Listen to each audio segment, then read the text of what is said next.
Steve from B&S Customs here. Got my buddy Sam with me again.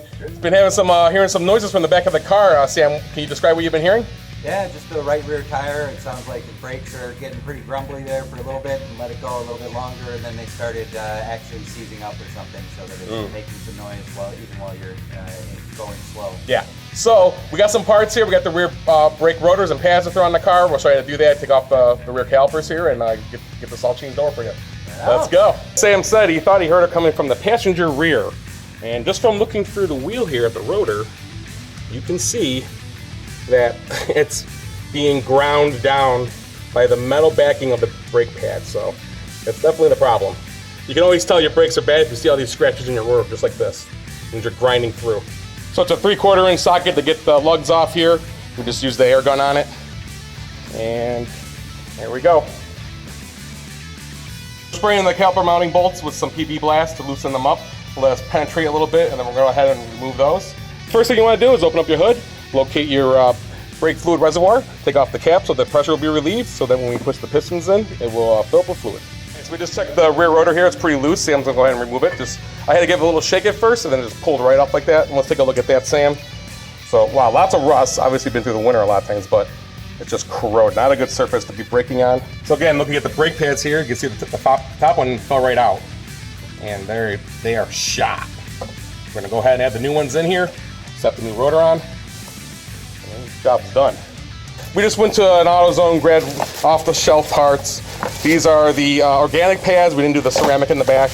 And we have new rotors. We're gonna spray these with the brake parts cleaner, get the film off of it. You can see it's all over it. We're just gonna wipe it off with a rag and then install it onto the spindle. Here we go. Sam has the brake parts cleaner. Let's go ahead and spray the critical edge, the rotor, Sam, down below. Yes. All right, and just use the rag there and wipe that. We have to do the other side as well. The brake pad's out. They were really easy. The top one was already out. Just pulled that back. The other one, I took a flat blade screwdriver, just pried it up, pulled it out between the two shims here. So the next thing we're going to do is we're going to drive the piston back in. But first, we were looking at is emergency brakes here. They look brand new, Sam. Do you ever use your emergency brake? No, never. Yep, I wouldn't start using it now either. If you never go out using it and you've gone a lot of miles in the car, how many miles are on this? 140,000? Yeah, you don't want to use your emergency brake then. You risk the chance of it becoming stuck in place. We're not going to be servicing this in this video. We're just going to slap the rear pads back on. So the first thing to do here is Sam's going to go ahead and put a small socket into the center of the piston, just like that. And now what we're going to do is we're going to use this big C-clamp I got here, and we're going to drive that piston back in. We're driving the piston back in. Sam's holding the caliper and the clamp. Just turning the clamp here. It's going very smooth. Hardly takes any pressure to do it. It's a good sign, Sam. They're not frozen at all. It's not bound at all. It was great. So go ahead, Sam. We can just remove the C-clamp here. We'll insert the pads and put it all back together. Here's the pads we took off. You can see these are totally gone. That was the problem. There was still a little bit left on the other one. Here's the two new ones. They do have the shim pads on the back.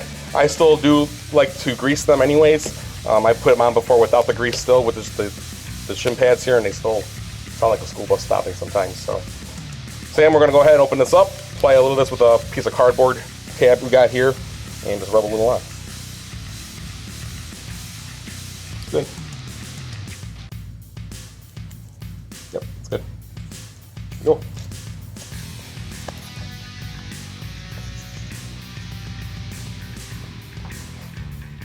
All right, so we didn't have much luck trying to slide the pads in with the caliper bracket on with the caliper. So what we're going to do is we're going to throw the rotor back on.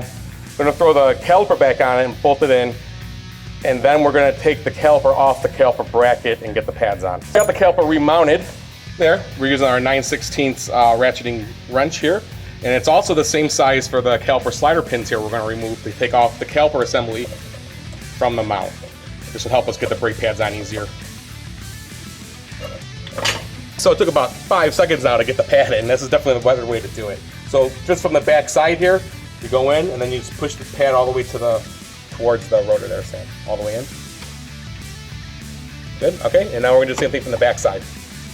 All right, so both pads went right on, just like this. And now Sam's gonna put the caliper back on over the pads. So what's happening here is we're putting the caliper back on. These slider pins were pushed out further. So we had to pull these slider pins in. That let the caliper seat properly on top of the pads here, and then go on. You just got it compressed as you do it. It takes 2 hands to do it. So I'm gonna do that now. 3 seconds later, we got it back on. Gonna go ahead and apply the bolts to the back here, tighten it up, and put the wheel back on. We'll do the other side.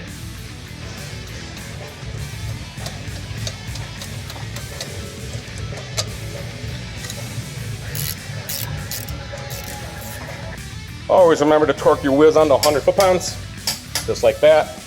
You'll be all set in a star crisscross pattern. All right, so final things to do here, we're gonna put the top back onto the brake fluid reservoir. That's good. We'll close the hood, and then we're gonna hop in the car. Sam's gonna start it, leave it in park, and pump the brakes until the brakes work. And then we'll try going down the driveway, take it down the road. All right, so go ahead and start the car, leave it in park. Uh-oh. That wasn't good.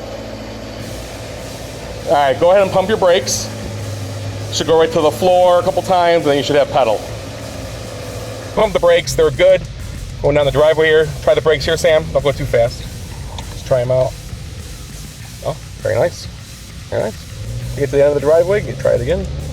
Don't go crazy. It's brand new. You don't have to kill them. Just a nice stop. Normal stop. A+, man. Woo-woo. That was good. We have brakes. Well, there it is. Job went pretty well. The one side took a little bit longer because of filming and just doing it the first time. But the second side did about, what, 10 minutes? 10 minutes. Yeah, it was really quick. So hope that helped you out. Please remember to like the video, subscribe to the channel. We'll see you next time. Take care.